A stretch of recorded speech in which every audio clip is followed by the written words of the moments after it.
అవినీతి చేయటం బయటపడ్డాక తూచ్ తాము కాదంటూ అబద్ధాలు చెప్పడం, వాస్తవాలను బుకాయించడంలో వైసీపీ నేతలకు బహుశా దేశంలోనే ఎవరూ సాట్రారేమో. అరాచక శక్తుల్ని వెనకేసుకు రాలేక అసలు తమకు సంబంధమే లేదన్నట్లుగా అడ్డగోలు కథనాలు అల్లడానికి పాపం జగన్ రోత మీడియా పడరాని పాటలు పడుతోంది. భారతీ సిమెంట్స్ శాశ్వత డైరెక్టర్ బాలాజీ గోవిందప్ప నుంచి జగన్ పిఏ కె నాగేశ్వరరెడ్డి వరకు ఇదే వరుస.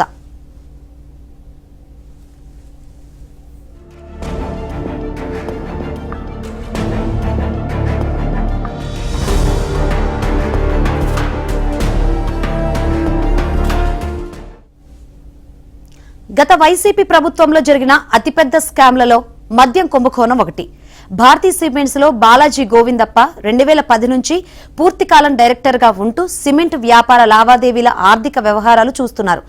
మద్యం కుంభకోణంలో కీలక నిందితుడు రాజ్ కసిరెడ్డితో కలిసి ముడుపుల వసూళ్ల ప్రక్రియకు రూపకర్త అయిన ఆయన మద్యం మాఫియాతో పలుమార్లు ఆర్థిక వ్యవహారాలపై చర్చించి ప్రతివారం అంతిమ లబ్ధిదారు వాటా ముడుపులు తీసుకెళ్లేవారని సిట్ కోర్టుకు వివరించింది.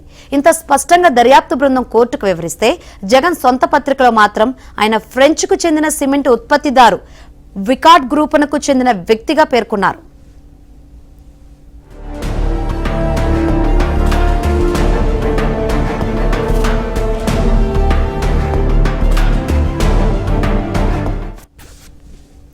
లిక్కర్ స్కామ్ దర్యాప్తులో భాగంగా సిట్ అధికారులు జగన్ వ్యక్తిగత సహాయకుడు కె నాగేశ్వరరెడ్డిని ఈ నెల 27, 28 తేదీల్లో విచారించారు.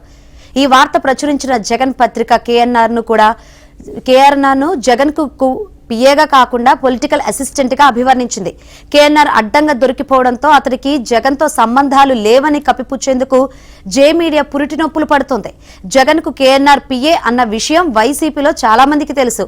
అయినా దాయడానికి జగన్ మీడియా నానా పాట్లు పడుతోంది.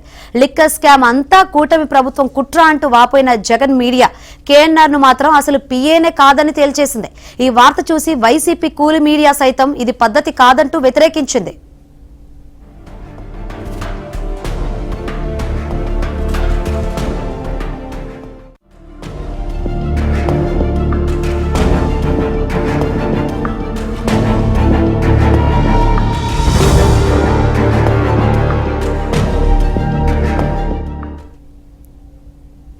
గత ప్రభుత్వంలో తిరుమల వెంకటేశ్వరుడి లడ్డూ ప్రసాదం తయారీకి నెయ్యి కొనుగోలులో భారీ అక్రమాలకు పాల్పడింది.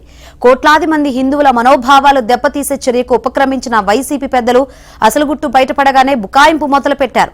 వైసీపీ ప్రభుత్వంలో ముఖ్యమంత్రి జగన్ చిన్నాన, టీటీడీ మాజీ చైర్మన్ వైవి సుబ్బారెడ్డి వ్యక్తిగత సహాయకుడు చిన్నప్పన్న పాత్ర వెలుగులోకి వచ్చింది.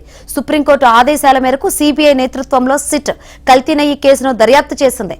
దీంతో దిక్కుతోచని సుబ్బారెడ్డి అసలు చిన్నప్పన్న తన పిఏనే కాదంటూ మీడియా ముందు వాదించారు.